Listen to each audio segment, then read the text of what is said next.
అసలు ఇసుక గురించి వీళ్ళ చేసినంత రాద్ధాంతం ఎవడు చేయలేడు.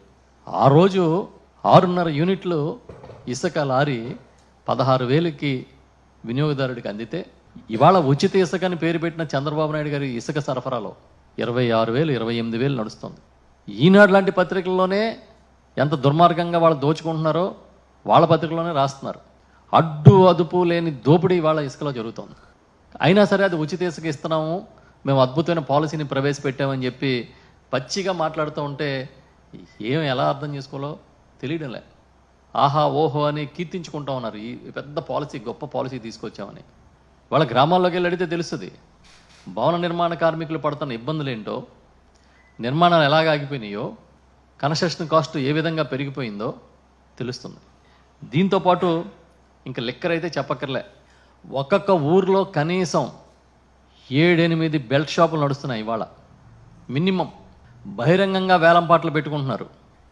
బహిరంగంగా ఎవరు లిక్కర్ షాపులు నడపాలనేది అక్కడున్న పార్టీ నాయకులే నిర్ణయిస్తున్నారు.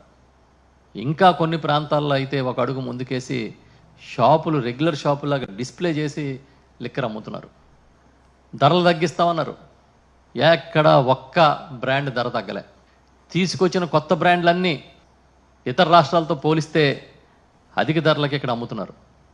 ఇంకా లిక్కర్ షాపులు తెరిచే వేళలో మూసే వేళని ఏం లేదు, 24 గంటలు అందుబాటులో ఉండే పరిస్థితి ఇవాళ రాష్ట్రంలో కనబడుతుంది. అట్రా ఫ్లాప్ అయిపోయింది వాళ్ళ హామీ అనేది. ఇవాళ ఎవరైతే పాపం ఆ మద్యం ప్రియులు ఉంటారో వాళ్ళకి అర్థమైంది. ఇటు లిక్కరు, ఇటు శాండ్, మొత్తం దొరికిన దగ్గర దొరికినట్టుగా దోచుకునే కార్యక్రమంలోనే నిమగ్నం అయిపోయి ఉన్నారు.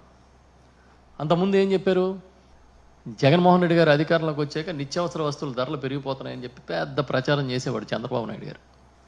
ఇవాళ ఉల్లిపాయల దగ్గర నుంచి వంట నూనెల దాకా ధరలన్నీ అడ్డగోలుగా పెరిగిపోయి 30% మినిమం నుంచి 70%, 80% దాకా ధరలు పెరిగిపోయినాయి.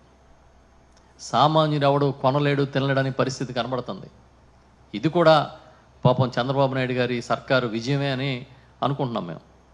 ఎందుకంటే ఏది జరిగినా వాళ్ళ ఖాతాలోనే వేసుకుంటారు కాబట్టి ఈ ధరల పెరుగుదల ఖచ్చితంగా వాళ్ళ ఖాతాలోనే వేసి తీరాలని మేము భావిస్తున్నాం.